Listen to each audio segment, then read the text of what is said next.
नमस्कार दोस्तों, आज मैं आपके लिए लेके आया हूँ एक बहुत बेहतरीन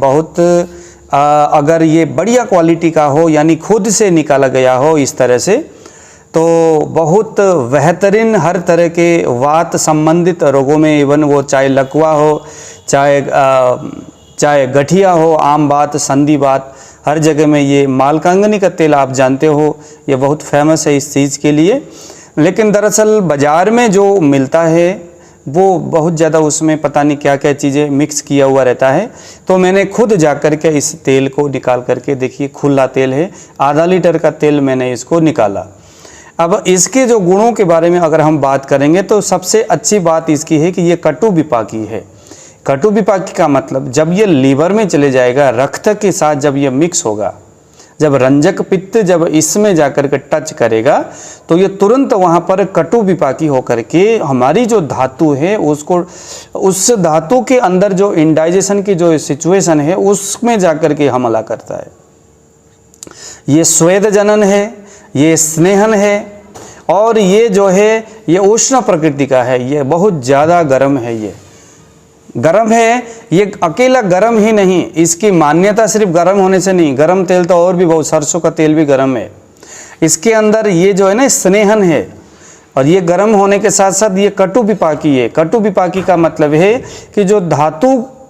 की जो पोषण करता है, ये धातुओं की जो अग्नि है, जिसे हम धातु अग्नि बोलते हैं, जिसके कमजोरी से भूत अग्नि, जिसके कमजोरी से जो है कि धातु अग्नि जो है ये कमज़ोर पड़ जाते हैं, तो फिर नाना प्रकार के जो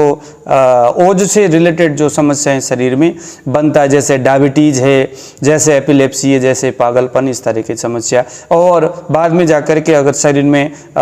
जब श्लेष्मा की अधिकता हो, क्लेद की अधिकता हो, तो ऐसे में फिर लोगों को पैरालिसिस टाइप का समस्या भी हो जाता है। तो ऐसे में मालकांगनी उनके लिए बहुत बेहतर है। इसमें स्नेहन गुण है इसमें, तो ये संधिवात में भी काम करेगा। इसमें कफ को छेदन वेदन करने वाला और उष्ण प्रकृति का है, कटु विपाकी है, इसीलिए ये मधुमेह के जो रोगी उनके लिए भी काम करता है, आम बात के रोगियों के लिए भी काम करता है। लेकिन आज मैं जो आपको वीडियो में जो बताने जा रहा हूँ, एपिलेप्सी के रोगी को किस तरह से इसका प्रयोग करना चाहिए। अगर आपके पास कोई अच्छा कस्तूरी अगर मिलता है तो एक चने के दाने बरोबर कस्तूरी दूध में डालो, और इसके 1 चम्मच अथवा आधा चम्मच, रोगी के प्रकृति के हिसाब से, अगर पित्त प्रकृति है तो फिर थोड़ा पूछ पाछ करके कि भाई कैसे पित्त प्रकृति है कि इसका प्रयोग करना चाहिए नहीं चाहिए, तो दूसरे अनुपान के साथ मिला करके इसके वहाँ उसको देंगे। अदरवाइज अगर कफ और वायु से संबंधित उसका प्रकृति है, चूँकि जो एपिलेप्सी तो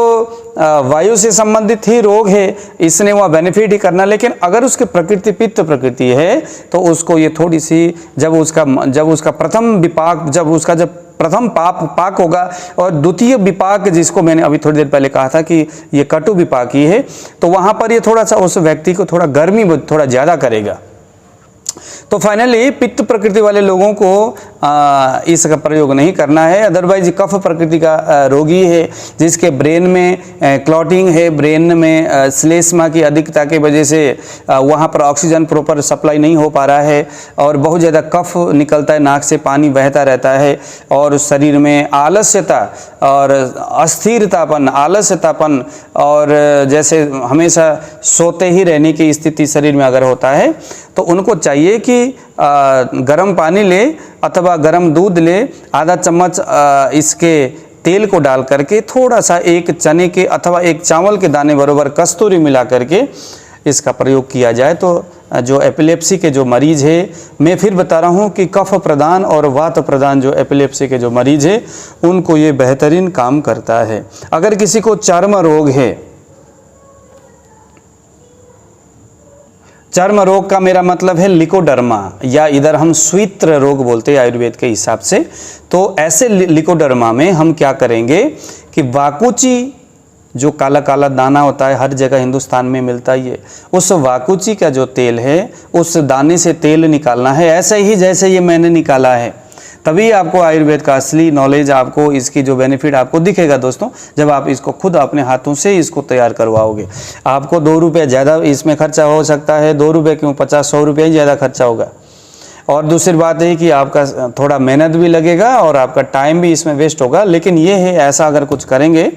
तो आपको बेनिफिट होगा। तो लिकोडर्मा में आपने क्या करना है, इसके तेल और वाकुची के तेल बरोबर मिला करके रोगी को पीने के लिए भी देना है। और जो लिकोडर्मा जो वाइटनेस जो हो रहा है शरीर में, जो सफ़ेद पन जहाँ जहाँ आ गया वहाँ पर लगा करके हल्का सा मसाज भी करना है इससे। तो कुछ ही दिन के बाद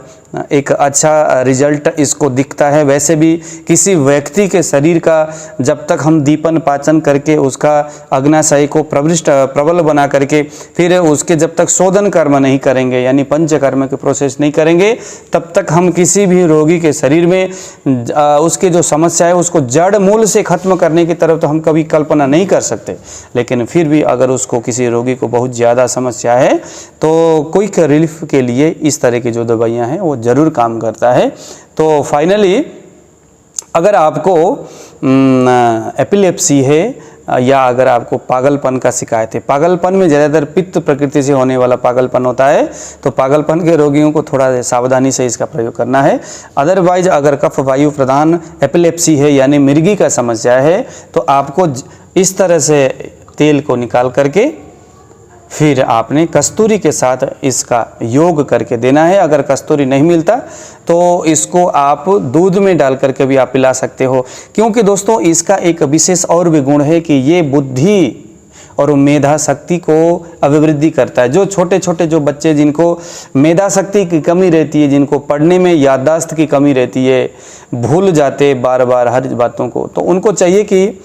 ये मैंने खुद के लिए भी बनाया हुआ, क्योंकि इन दिनों में देखा जब से मैं नेपाल से आया हूँ उसके बाद मेरी जो है ना मेमोरी पावर थोड़ा सा मुझे लगता है कुछ कमज़ोर सा हो रहा है। तो मैंने बादाम का तेल और ये जो तेल है इसको मैंने बनवाया है और डेफिनेटली इन दोनों के योग से अगर मैं दूध में डाल करके या पानी में डाल के पीऊँगा तो मुझे बहुत इसका रिजल्ट मुझे दिखेगा। आप सभी लोग जानते हैं कि ये कितना महत्वपूर्ण ये दवाई है, तो इसको छुपाने और बताने के तो कोई ज़्यादा है नहीं ज़रूरी जो वैद्यों के लिए, लेकिन उनके लिए जो आयुर्वेदिक क्षेत्र में नहीं है, जो हमारे पेशेंट है जो हमारे वीडियो को देखते हैं और साधारण तरीक़ा से अपने घर में ही लोगों की सेवा करना चाहते हैं, तो उनके लिए यह वीडियो आज का बहुत बढ़िया है। आप बस तेल को बनाइए और इसका आनंद लीजिए। जय श्री राम।